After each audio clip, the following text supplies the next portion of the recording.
बिस्मिल्लाहिर्रहमानिर्रहीम। अस्सलाम वालेकुम नाज़रीन, आप देख रहे हैं द लास्ट स्टार। मैं हूँ यासिर रशीद और स्टूडियो में मेरे साथ मौजूद हैं सीनियर सहाफ़ी राना मोहम्मद अजीम साहब।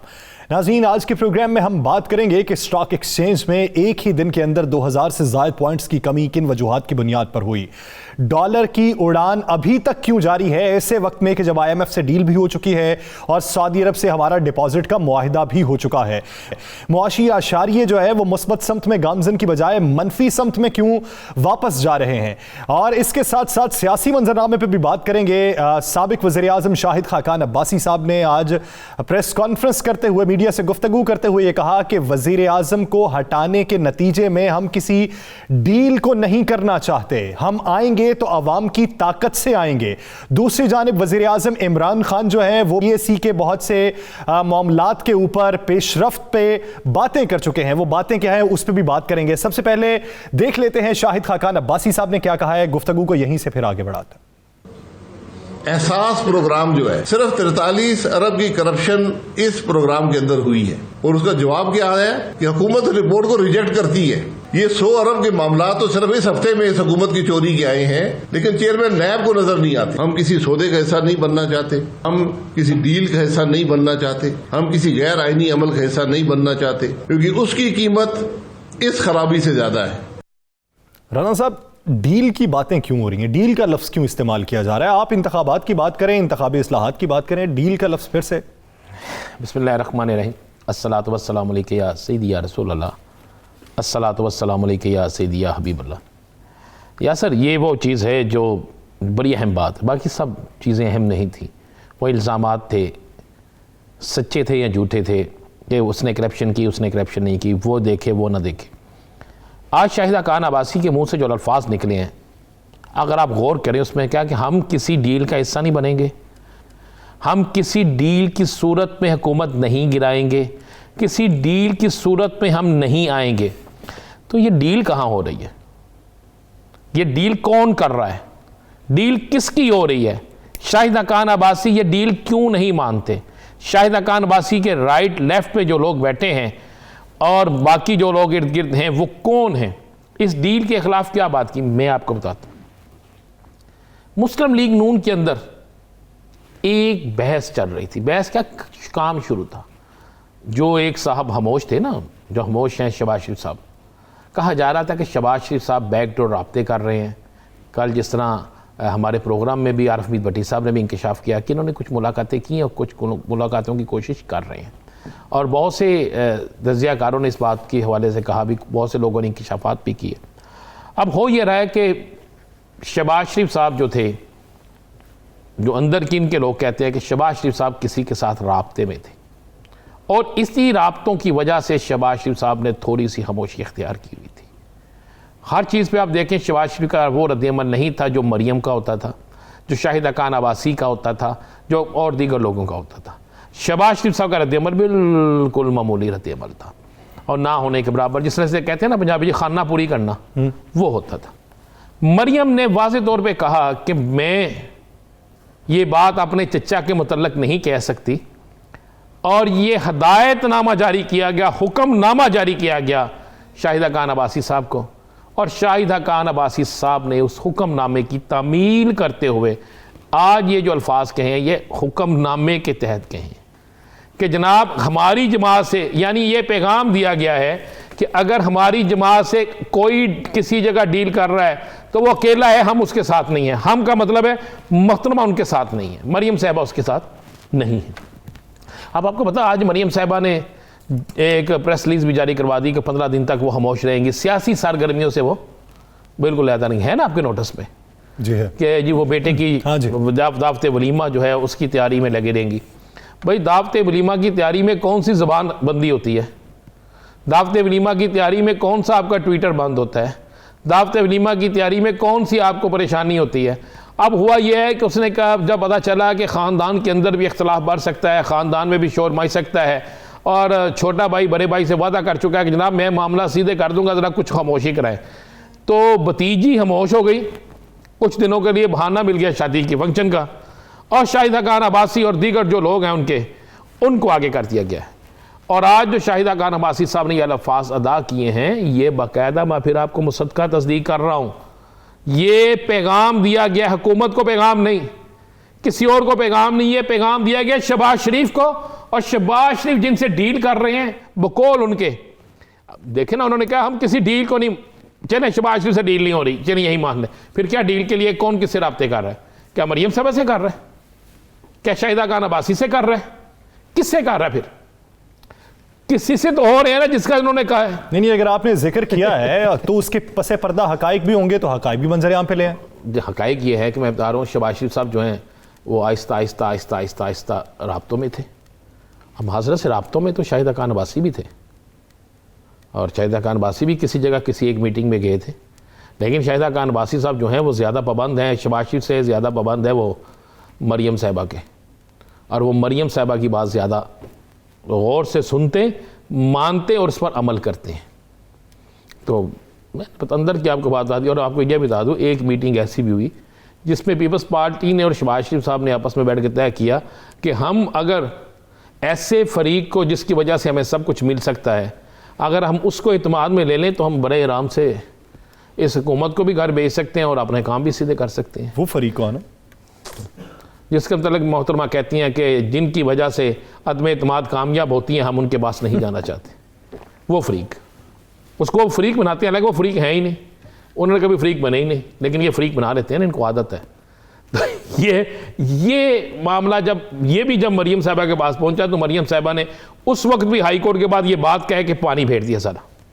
बेचारे मियाँ साहब बड़ी मेहनत करते हैं, मियाँ साहब कोशिश करते हैं और ख़त्म हो जाता है। चले। और जब ये सारा कुछ होता है तो ये इनकी आपस में लड़ते रहेंगे, जितनी मर्जी ये कोशिश करते रहे, हुकूमत को नहीं गिरा सकेंगे। हाँ, एक दूसरे को गिराने के लिए तैयार है। चलें, इसी पे बात करने के लिए हमें नाज़रीन ज्वाइन किया है वज़ीर आज़म के मुआविन खुसूसी बराए सियासी रवाबित डॉक्टर शहबाज गिल साहब ने। डॉक्टर साहब, बहुत शुक्रिया आपके वक्त का। डॉक्टर साहब, आज साबिक वज़ीर आज़म शाहिद खाकान अब्बासी साहब एक दावा करते हैं कि हुकूमत को गिराने की किसी डील में हम शमूलियत इख्तियार नहीं करेंगे। डील का लफ्ज़ इस्तेमाल किया जा रहा है, कभी कभार वो आपके लिए डील का लफ्ज़ इस्तेमाल करते थे, अब वो अपने ऊपर उसे लागू करते हैं। ये डील वो करना किससे चाहते हैं, या डील उनकी ख्वाहिश है, होती नहीं है? बिस्मिल्लाह रहमान रहीम, आपका बहुत शुक्रिया। देखिए, ये तमाम के तमाम लोग डील की ही पैदावार है। आपको पता है कि ये डील और ढील, ये डील के थ्रू ढील चाहते हैं, तो ना इन्हें डील मिल रही है और उस वजह से इन्हें ढील नहीं मिल रही। तो बुनियादी तौर पर ये अपने ही एक दूसरे के, आपको पता है उनके ग्रुप्स बने हुए हैं, तो ये इस तरह के पैगाम दे के अपनी पार्टी के अंदर डिफरेंट किस्म के पैगाम भेजते हैं। और अभी हो सकता है ये शहबाज शरीफ को भी पैगाम भेज रहे हो कि हमने ऐसी डील का हिस्सा नहीं बनना, उनको लग रहा हो शहबाज शरीफ को डील कर रहे हैं। तो ये बुनियादी तौर पर वो कहना तीनों सराना नौ नू ये वो गल्लां हो रही ने।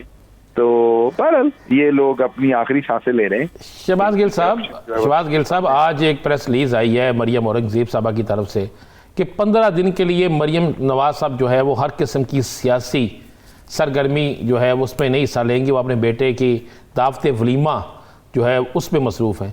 क्या वाकई ये दावत वलीमा है, या किसी तरफ से उन्हें कोई हदायत मिली है, चचा की तरफ से कोई हदायत मिली है या बाबा की तरफ से? देखिए, जो मरियम सफदर हैं और मरियम औरंगजेब हैं, वो हमारी बहनें दोनों जो हैं, वो अल्लाह ने उनकी जो किस्मत लिखी हुई है और ड्यूटी लगाई हुई है झूठ बोलने की। जो मरियम औरंगजेब हैं वो तो बड़े ही मीसरे मुंह के साथ झूठ बोलती हैं हमारी बहन, तो इसलिए ये उन्होंने अगर कहा है, जो कहा है उसके उलट समझ। अगर वो कहती कि किसी सियासी मजबूरी की वजह से, तो फिर हो सकता है जाती मजबूरी की वजह से। अब वो कह रही है ये जाती काम की वजह से छुट्टी कर रही है, तो जरूर इससे अपोजिट होगा। तो इन दोनों का मकसद ये है कि अगर ये केला खा रही हो तो इन्होंने सेब कहना है, सेब खा रही हो तो केला। तो जो फितरतन और आदतन झूठे लोग होते हैं ना, उनमें वो वाली इनके अंदर सलाहियतें हैं। तो अगर मरियम औरंगजेब साहबा ने ये कहा है कि वलीमे की वजह से छुट्टी कर रही है, तो जरूर दाल में काला है, किसी और वजह से छुट्टी कर रही हो। डॉक्टर साहब, आपने आज एक ऑडियो का जिक्र किया कि आपने सुनी है, अब वो ऑन एयर तभी होगी जिन सहाफ़ी के पास वो है, वो जब चाहेंगे। हम मतन नहीं पूछते, इशारा ही दे दें कि किस तरफ की वो ऑडियो। देखिए, बात ये कि अगर तो वो मेरी स्टोरी होती ना, मेरे पास होती, तो मैं आपसे जरूर शेयर करता। आप वो एक सहाफ़ी की है, वो मेरे आप अपनी स्टोरी बनाइए, हम चलाते। राणा साहब को पता है कि सहाफ़ी अपना सोर्स और अपनी स्टोरी के बारे में कितना सेंसिटिव होता है। आप दोनों हजरात को पता है, तो वो राणा साहब के भी दोस्त हैं, मेरे भी दोस्त हैं जो मेरे पास आए हुए थे आज। तो उन्होंने मुझे एक ऑडियो दिखाई जो वाकई तसल्ली मचाएगी। वो अब मैंने उन्हें कहा कि चले आप ये ना बताए वो क्या है, वो ये तो बता दें, हम रिपोर्टर है ना, हमने भी पूछने से बात नहीं आना। डॉक्टर साहब ये तो बता दें वो आपकी तरफ की है या उस तरफ की है? नहीं, इसकी मुझे बात नहीं समझ आई। ये वो ऑडियो जो आनी है, जब भी आनी है, जिस रिपोर्टर ने भी लानी है, वो हुकूमत के खिलाफ है या उनके खिलाफ है जो ऑडियो स्पेशलिस्ट हैं? अच्छा, इसका मैं काउंटर सवाल पूछता हूँ, अभी तक जितनी भी ऑडियो आई हैं उनका नतीजा हमारे खिलाफ निकला या इनके खिलाफ निकला? उनके खिलाफ निकला है। तो ऑडियो अभी भी इन्हीं के खिलाफ ही निकलनी सर। ये जो टोटे जोड़ते हैं ना, ये टोटे चलाते हैं, ये इवेंचुअली जो गड़ा खोदता है ना किसी के लिए, उसमें खुद ही गिरता है। वो हम बचपन में स्कूल में कहते थे जो कहता है वो होता है। नहीं डॉक्टर साहब, आपने पहली ऑडियो जो आई थी उसके बाद आपने कहा कि जो ढिंडोरा ये पीटना चाहते थे, जो ड्रामा ये बनाना चाहते थे, वो पहले ही दिन फ्लॉप हो गया। अब ये जो नई ऑडियो आएगी, इसके किस्से कुछ दिन तक चलेंगे या उसी दिन फ्लॉप हो जाएगा? राणा साहब, मैं आपको बताता हूँ कि एक दफा बड़े सालों की बात है, मैं एक मूवी देखने सिनेमा पे गया। तो वो उस टाइम आपको पता है कि फिल्में देखने से जरा थोड़ी सी, आपको याद है ना कि हमारे बचपन में तो इतनी इजाजत नहीं होती थी फैमिलियों की तरफ। तो हम डरते डरते गए कि वहां कुछ जानने वाला ना देख ले सिनेमा में। तो ऐसे ही छुपते छुपाते जनाब पहुंचे फिल्म देखने। तो जब आगे गए तो आगे हाल में कोई बंदा ही नहीं था, सिर्फ हम ही थे। सही है। तो इनकी फिल्म इसी तरह की फ्लॉप हुई है कि उधर सिनेमा में कोई बंदा ही नहीं है, ये खुद ही बैठे देख रहे हैं। पहले चलाते हैं ऑडियो, वो फ्लॉप हो जाती है, अगले दिन फिर इन्हें प्रेस कॉन्फ्रेंस करनी पड़ती है कि जी उसमें ये 10 लफ्ज तो मिल गए, ये 2 नहीं मिल गए। उससे अगले दिन शहजाद इकबाल जियो के वो 2 लफ्ज भी ढूंढ लाते हैं। तो इनकी माड़ी किस्मत आई हुई है, पैड़ा टाइम चल रहा। जब आपका बुरा वक्त हो ना, तो कुत्ता जो है ना वो ऊंट की गर्दन पे दांत काट लेता है। तो ये इनका बुरा वक्त चल रहा है, इनको को सदका शदका देना चाहिए, अल्लाह से माफी मांगनी चाहिए। जो लंदन तो क्या पाकिस्तान में प्रॉपर्टी नहीं है, वो वाली सारी प्रॉपर्टीज बेच के लूटा हुआ पैसा पाकिस्तान को वापस करना चाहिए, और ये ऑडियो और वीडियो सेंटर के चक्कर से निकलना चाहिए, रसीदें देनी चाहिए। अच्छा, ये जो ऑडियोज आई डॉक्टर साहब और ये जो इनके गले ही पड़ गई, इस पर हुकूमत कुछ करने जा रही है? मेरी बात सुने राणा साहब, बड़े तुसी जालिम हो गए। हुण हुकूमत ने होर इन्हां नाल की करना है जो कुछ इन्हां दे नाल हो गया। इन ऑडियो और वीडियो में जितने ये मैं ये कहूंगा कि जितने ये सख्त लफ्ज हो जाता है, दोस्त गुस्सा कर लेते हैं, चलें आप ये कह लें कि जितना इन्हें नुकसान पहुंच गया है, जितने ये बेआबरू हुए हैं इनकी पूरी जमात, मुझे बताइए कि उसके बाद हुकूमत को और कुछ करने की क्या जरूरत है? ये तो खुद ही बदनाम हो गए हैं, खुद ही इनकी तो अब तो यहाँ तक ये पहुंच गए हैं कि वो कैप्टन सफदर साहब कह रहे हैं कि अब स्विमिंग पूल में गिरते हुओं की और बाथरूम में गिरे हुए लोगों की ऑडियो और वीडियोज आएंगी। अब आप मुझे बताएं, जो बंदा इतनी गंदगी तक, इतनी गंदी बातें करना शुरू कर दे और इस लेवल तक चला जाए, इसका मतलब उसके पल्ले और कुछ नहीं रह गया। अब मैंने तो अपने बाथरूम की सारी खिड़कियों के सामने पर्दे लगवा लिए हैं। राणा साहब आप भी मेहरबानी करें कि पर्दे शर्दे लगवाएं खिड़कियों के सामने, रोशनदानों के सामने। ये ना हो तो कैप्टन सफदर खड़े हों जनाब बाथरूम दे उत्ते रोशनदान दे विचों निकाल। डॉक्टर साहब आप ये देखिए, आप कहते हैं कि ये ऑडियो वीडियो से क्या बनेगा इनका, वो अपना कानूनी तौर पे उसे आगे तरीक़ाकार बढ़ाने के लिए, जिस तरफ राना शमीम साहब के बेटे ने भी इशारा किया था कि आप बरतानिया में उसी हलफनामे को लेकर अगर आप चले जाएं ट्रिब्यूनल में तो आपको कुछ ना कुछ कानूनी फ़ायदा हो सकता है। अगर वो ऐसा फ़ायदा लेने चलें तो फिर हुकूमत क्या करेगी?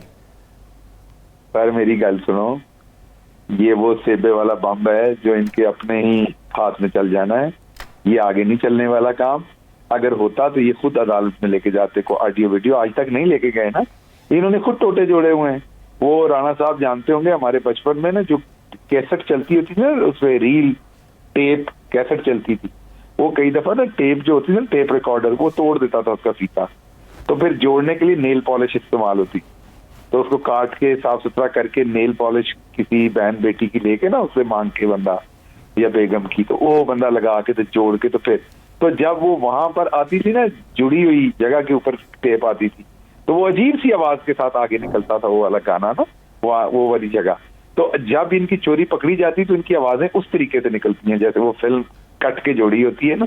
तो ये तो इनके हालात हैं। डॉक्टर साहब, ईवीएम पे आप समझते हैं कि ईवीएम का मरहला जो है मुकम्मल हो जाएगा, वाकई बल्दियाती इंतखाबात ईवीएम पे हो जाएंगे? इंशाअल्लाह, अल्लाह ने चाहा तो बिल्कुल, जैसे पूरी दुनिया के अंदर जितनी भी बड़े ममालिक हैं जिसके अंदर आबादी ज्यादा है पाकिस्तान की तरह, क्योंकि वहाँ वोट ज्यादा पड़ता है, वहाँ पर वोट की सेंटिटी को बरकरार रखने के लिए इलेक्ट्रॉनिक वोटिंग मशीन इस्तेमाल की जाती है। इंशाअल्लाह अल अज़ीज़ पाकिस्तान में भी ये इस्तेमाल होगी, कानून बन गया है, पूरी हर तरीके से इस पर कोशिश कर रहे हैं, इलेक्शन कमीशन के साथ खड़े हैं इसमें। सिर्फ हमारी गुजारिश इलेक्शन कमीशन से ये है कि इसको मजीद डिले ना किसी सूरत भी किया जाए और जल्द से जल्द जो है ईवीएम को जो है इम्प्लीमेंट किया जाए। बहुत शुक्रिया डॉक्टर शहबाज गिल साहब इस हवाले से अपना वक्त देने के लिए। नाज़रीन, इस पे मजीद भी बात करेंगे, लेकिन शॉर्ट ब्रेक के बाद कहीं नहीं जाएगा। स्टे विद अस।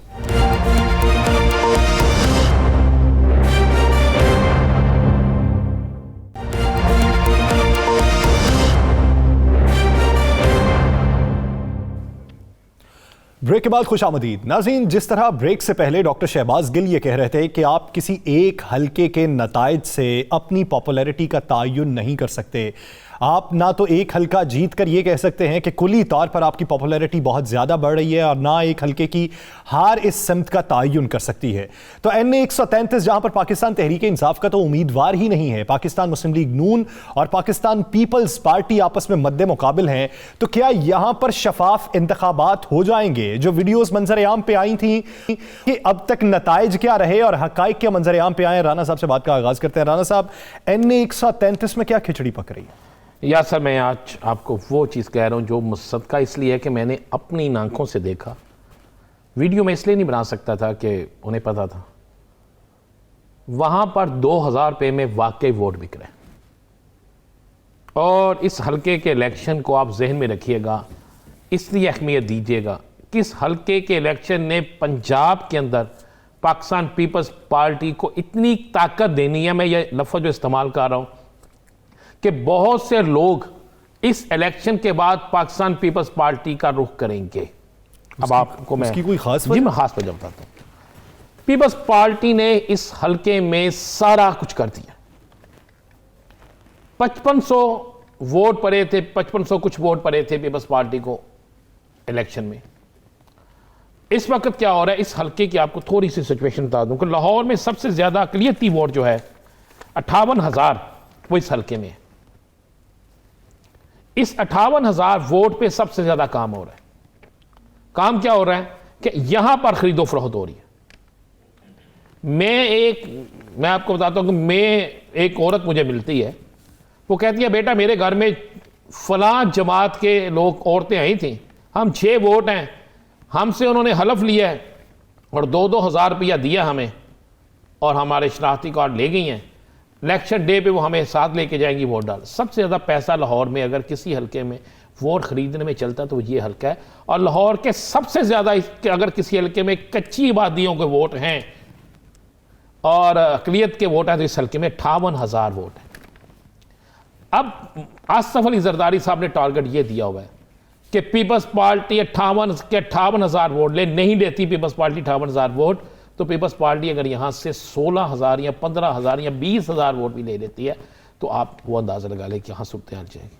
उसके बाद इस हल्के में 15 से 16,000 वोट है मिनहाजुल कुरान का। अच्छा, तहरीक मिनहाजुल कुरान। ठीक। अब तहरीक मिनहाजुल कुरान जो है वो उनका वोट मोहम्मद बूटे को तो बढ़ सकता है, मुस्लिम लीग नून को नहीं पड़ेगा।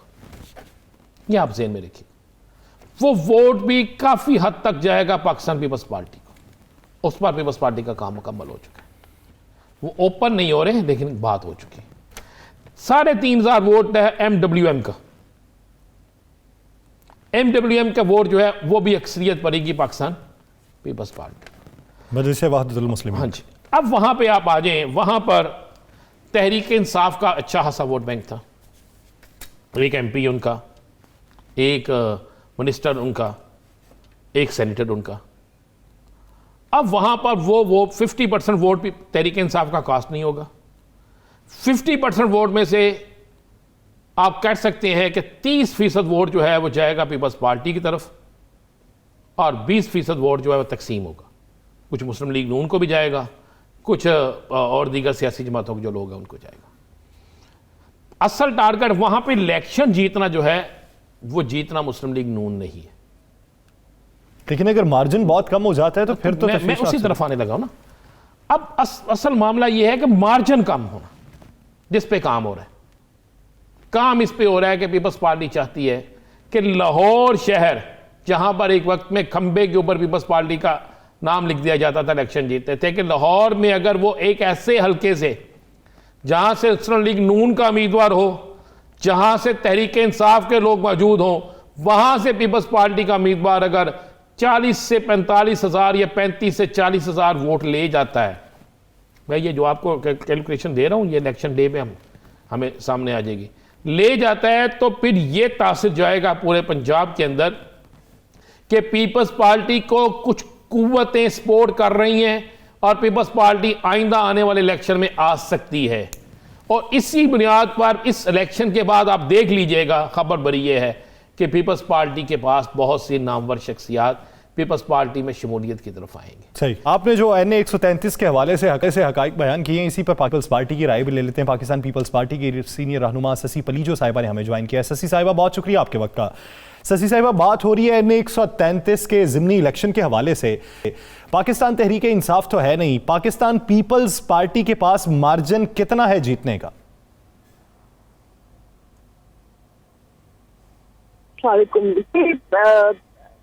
देखिए, पंजाब में हमारी मसलियत रही है, हमने भुट्टो साहब के ज़माने में ऐसा खासा पेनिट्रेट किया, मुस्तफा के ज़माने में भी, लेकिन बीच में हमारी कुछ अपनी भी सुस्ती थी और फिर ये नून लीग का जो तरीक़ाकार था वो भी सबके सामने है। बहरहाल पंजाब हमारा अपना सूबा है, लाहौर अपना शहर है, प्यारा शहर है, और यहाँ देश की जो है पोजीशन माशाल्लाह दिन ब दिन इम्प्रूव करती हुई नजर आती है हमें। तभी तो नून लीग के सिफों में लाहौर में जो है वो खलबली बची हुई है। लेकिन मैं समझती हूँ कि लोग हमारे मंशूर को रेस्पॉन्स दे रहे हैं और बिलावल भुट्टो जरदारी साहब के प्रोग्राम को जो है वो पसंद करें। तभी तो, और लोगों की ख्वाहिश थी, यासिर साहब और राना साहब, लोगों की ख्वाहिश थी कि पाकिस्तान पीपल्स पार्टी और खास साहिबा फर्जन जो हमारी चेयरमैन है वो आए, पंजाब में बैठे और तवज्जो दे, टाइम दे, अपने नुमाइंदे वहाँ उनके कैंडिडेट्स को इलेक्शन लड़े। तो जो ये इलेक्शन है ये हमारे लिए भी बहरहाल सबके लिए एक अहम है, मौका है, और इंशाल्लाह हम तो जाहिर बात है पूरी उम्मीद है। जैसे साहबा बड़े ज़िमनी इलेक्शन हुए पंजाब के अंदर, और उन ज़िमनी इलेक्शनों में पीपल्स पार्टी ने हिस्सा भी लिया, खुशाब में भी लिया, लेकिन ऐसा नहीं हुआ कि इतनी ज़्यादा कंपेन। राजा परवेज़ अशरफ साहब लगता है कि उसी हलके में रह रहे हैं, कारिया साहब लगता है उसी हलके में रह रहे हैं, उसके अलावा पंजाब असम्बली में आपके कायदेवान जो है पीपल्स पार्टी के, वो लगता है उसी हलके में रह रहे हैं, और रोज़ाना वहाँ पे नाश्ते भी हो रहे हैं, डिनर्स भी हो रहे हैं, शमूलियत भी हो रही है। इस लाहौर को खास टारगेट करने की वजह क्या है? क्या आप समझते हैं इस इलेक्शन के बाद पीपल्स पार्टी पंजाब में बूस्ट करेगी? बिल्कुल जी, हम पहले ही जीपी रूटेड थे, लेकिन प्रोपेगेंडा, धांधलियां किस तरफ से होती हैं, वोटर लिस्टों में गड़बड़ कौन करता है, ये दुनिया को पता है। जो बार बार वहाँ आते हैं, पंजाब के बनते हैं मेहरबान, लेकिन आई एम सॉरी, वो उन्होंने इस तरह डिलीवर नहीं किया। पाकिस्तान पीपल्स पार्टी एक सूली वोकफ अपना मुख्तलिफ हवालों से रखती है, लोग इसको सराहते हैं, लीडरशिप है, किसी के सामने झुकी नहीं है। मोहतरमा हो, सईद भुट्टो है, वो बशरत पसंदी में लोगों के साथ उन्होंने कभी भी वो नहीं किया, उनको चीज नहीं किया, तो लोग इस चीज को वो भांपते हैं, सराहते हैं, अभी भी याद रखते हैं। बाकी ये जो कैंपेन के हवाले से देखिए, राणा साहब, मैं भी डायरेक्ट इलेक्शन लड़ती रही हूँ और माशाल्लाह जीते ही है। एक दफा धांधली हुई थी, मेरी फैमिली ने 5-6 इलेक्शन लड़े, सारे के सारे, मैं 2 रुखी हूँ या 3 सामने हूँ। अभी वो सब पीपल्स पार्टी में है, हमारे मुखालफिन, वो अलग बात है, अल्लाह करे रहे। लेकिन बात यह है कि यहाँ कैंपेन हो रही है, वो हमारा हक है, और राजा साहब अभी सदर बने हैं, तो लोगों की उम्मीदें भी है, और हमारी दूसरी लीडरशिप भी। तो मैं बहुत सी बातों से मुत्तफिक हूँ ससी साहिबा, लेकिन आप ये देखिए कि जब मुत्तहिदा PDM का प्लेटफॉर्म था, उसके ऊपर आपको नून लीग की पॉलिसीज़ भी अच्छी लगती थीं और आप इस हुकूमत के ख़िलाफ़ एक महाज पे खड़े थे।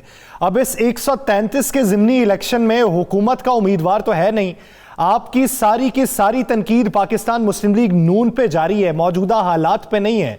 तो इसका मतलब फिर ये समझ लें कि मौजूदा हालात NA 133 में या कुली तौर पर बिल्कुल ठीक जा रहे हैं।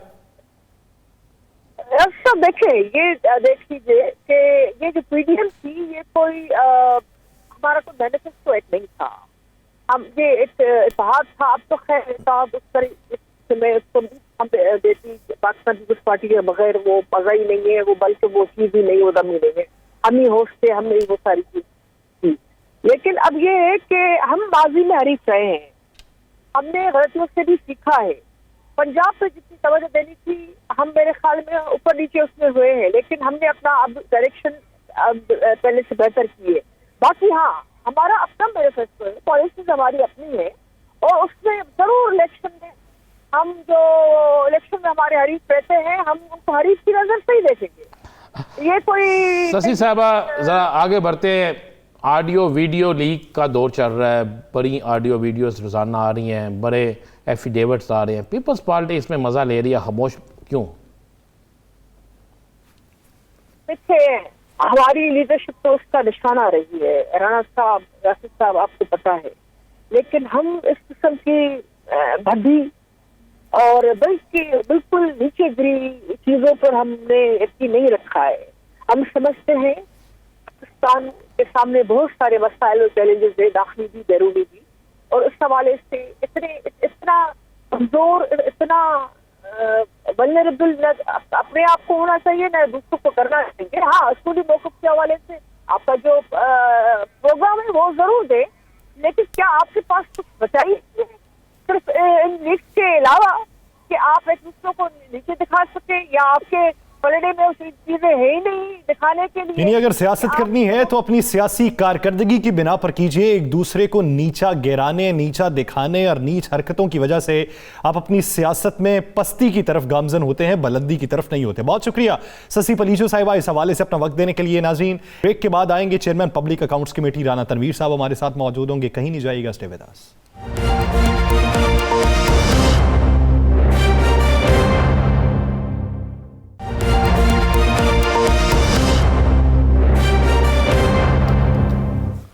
Welcome back. नाज़रीन, वज़ीर-ए-आज़म इमरान खान कहते हैं कि लोगों की तकालीफ को देखते हुए हम सब्सिडी दे रहे हैं। इसके साथ साथ उन्होंने PAC को ये कहा है, यानी पब्लिक अकाउंट्स कमेटी को ये कहा है कि पुराने अदवार में जो करप्शन हुई आप उसको भी सामने लेके आएँ, और इस दौर में जो करप्शन हो रही है आप उसकी भी निशानदही करें। वो इस बारे में किस हद तक मुत्तफिक हैं, मुत्तहिद हैं, और इस बारे में कितना पुरअज़्म हैं, ये जानते हैं chairman public accounts committee Rana Tanveer साहब से, जिन्होंने हमें ज्वाइन किया। राना साहब, बहुत शुक्रिया आपके वक्त का। राना साहब, अगर पब्लिक अकाउंट्स कमेटी की कारकर्दगी को देखा जाए तो आप बतौर मेंबर रियाज फतेहाना को कैसा देखते हैं कि उन्होंने किन इश्यूज के ऊपर आपका साथ दिया और उन इश्यूज के ऊपर हुकूमत ने भी उनकी तायीद की?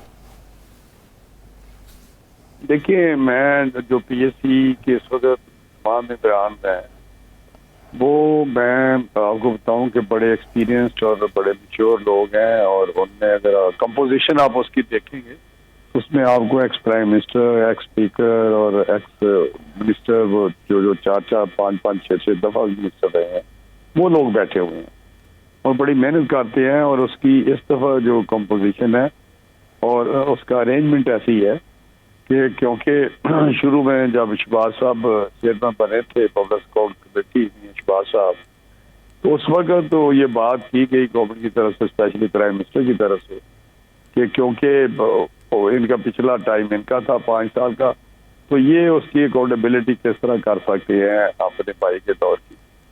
तो उस वक्त फिर कुछ सब कमेटीज बना दी गई जिनको PTI के लोग, जो बड़े नामवर लोग हैं, वो हेड कर रहे हैं। सही।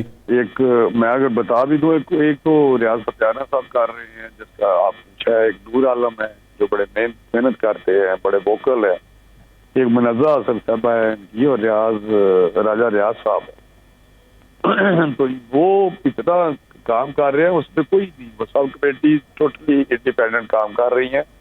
दे ऑल पावरफुल, उनको सारे डेलीगेट किया हुआ है कि आप जो भी करना चाहते हैं पिछले टाइम को करें, और वो कर रहे हैं। और उसमें जो भी एक्शन है, जो डैम को किसी जगह भी वो कर रहे हैं सारा। बाकी आपने जो बात की कि पब्लिक स्कूल कमेटी के जो लोग हैं वो बड़ी मेहनत कर रहे हैं, ये सारे लोग, और रियाज सत्याना साहब हमारे एक उन मेंबरान में हैं जो बड़े पढ़ कर आते हैं और मेहनत करके आते हैं और बड़ा मान्यूटली चीज़ों को देखते हैं। और दूसरे लोग भी इस तरह मनजा हसन साहबा है, नूर आलम है, हमारे ये वहाँ सारे हमारे मुशाहिद हुसैन सैयद है, ये सारे लोग वहाँ पे इतने काम कर रहे हैं, बड़ी परफॉर्म कर रहे हैं। अब प्राइम मिनिस्टर साहब को किस एंगल से वो बात कर रहे हैं ये तो वही या उनके मेंबर बता सकते हैं जिनको मिले हैं, तो वो आई डोंट नो, लेकिन चले राणा साहब जरा सारे लोग अच्छा कर रहे हैं। हाँ जी, चले, बहुत अच्छी बात। आपने अपनी वो लोग जो आपकी सियासी जमात से तलक नहीं, आप उनके मतलब भी हकायक तो आ रही हैं, हमेशा आपका स्टाइल है कि आप जहाँ पे बेहतर होता है वही करते। राणा साहब आज एक बड़ी धुआंधार प्रेस कॉन्फ्रेंस की है शाहिदा खान अब्बासी साहब ने, और उसमें उन्होंने 3 दफ़ा एक लफ्ज़ बोला है कि हम डील नहीं करेंगे, डील के ज़रिए इस हुकूमत को नहीं गिराएंगे, डील के ज़रिए हम इक़्तिदार में नहीं आएंगे, डील करने वाले जो हैं हम उनको नहीं मानते। अब आपकी जमात में किसके साथ कोई डील कर रहा है, कौन आपके साथ डील कर रही है, उन्होंने किसको सुनाया है?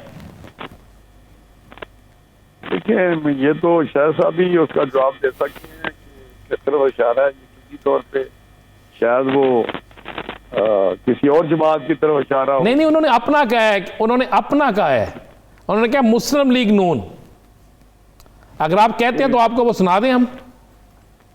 नहीं, लेकिन अगर उन्होंने कहा मुस्लिम लीग नून की तरफ इशारा, तो मैं आपको बताई हमारी पार्टी में कायद हमारे मियां नवाज शरीफ साहब हैं, उनकी मर्जी के बगैर कोई फैसला नहीं हो सकता, नंबर 1।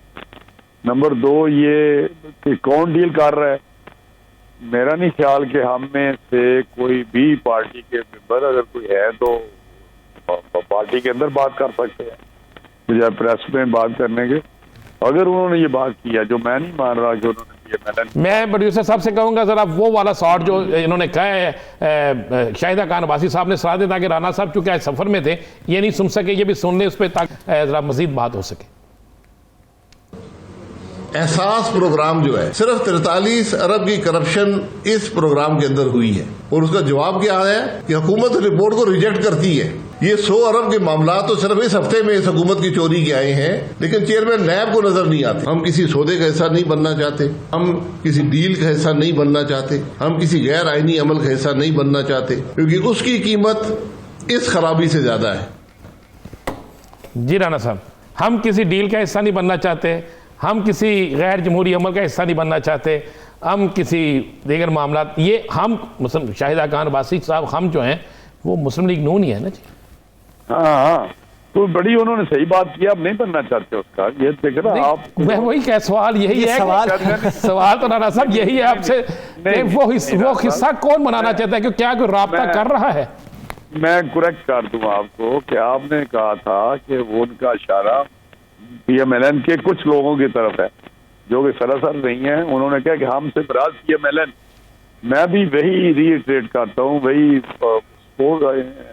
करता हूँ कि यस, हम ना किसी डील का हिस्सा बनना चाहते हैं, ना हम कोई डील करना चाहते हैं। चले, मैं राना साहब मैं जसारत करूं एक सवाल की। जी, क्या आपको ये नहीं लगता कि वो ये कहना चाह रहे हैं कि हमसे किसी ने राब्ता किया, लेकिन उसको जवाब जो है वो प्रेस कॉन्फ्रेंस के जरिए दिया जा रहा?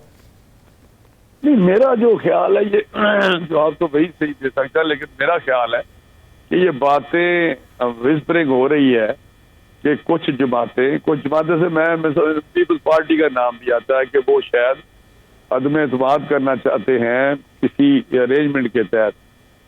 तो हमने तो बड़ा क्लियर कर दिया है कि हम किसी उस चीज़ का हिस्सा नहीं बनना चाहते जो सिस्टम को बेहतरी की तरफ ले जाने के बजाय और खराबी पैदा हो, जो डिलीवर ना करे। हम समझते हैं कि साफ शफाफ इलेक्शन होने चाहिए और उसकी तरफ कोई फैसला होना चाहिए, और उसके तहत जिसको भी मैंडेट मिले, जिसको भी अवाम चाहे, जिसको अवाम लोग वोट दें, वो आके अपने मंशूर के मुताबिक अपनी गवर्नमेंट बना के और वो डिलीवर करे और परफॉर्म करे और लोगों की। राना साहब, आपने बड़ी अच्छी बात की। इसका मतलब है कि अदम एतमाद का जो ऑप्शन है वो भी खत्म कर दिया। हमारा कोई ये फैसला नहीं है कि हमने अदम एतमाद में जाना है, या एक तो मैं बिल्कुल आपको फर्म बात कर सकता हूँ कि अगर इस किसी भी इस किस्म के प्रोग्राम या ऐसी एक्शन या तरीक़ेकार से अगर गवर्नमेंट कोई नई बनती है तो उसका हिस्सा PMLN नहीं बनेगी। ये बिल्कुल मैं आपको बता रहा हूँ कि उसकी कोई आप इतनी बड़ी बात कह रहे हैं कि अगर अदम इत्तेमाद से कोई हुकूमत बनती है तो मुस्लिम लीग नून उसका हिस्सा नहीं होगी, तो नहीं अगर आप हिस्सा नहीं हो गए तो अदम इत्तेमाद भी नहीं आ सकती।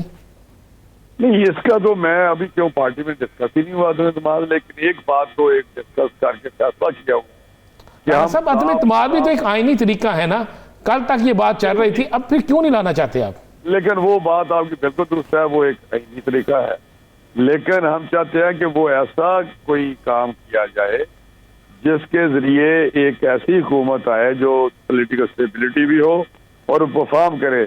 मेरा ख्याल है अदम एतमाद के जरिए जो गवर्नमेंट आएगी, यानी आप ये समझते हैं कि अदम एतमाद की अगर तहरीक आती है तो उस अदम एतमाद की तहरीक में वोट नहीं गिने जाएंगे, उसके पीछे अवामिल कुछ और हो सकते हैं? नहीं, जो अदम एतमाद करके जो गवर्नमेंट बनाई जाएगी वो पायदार नहीं होगी, वो डिलीवर नहीं कर पाएगी।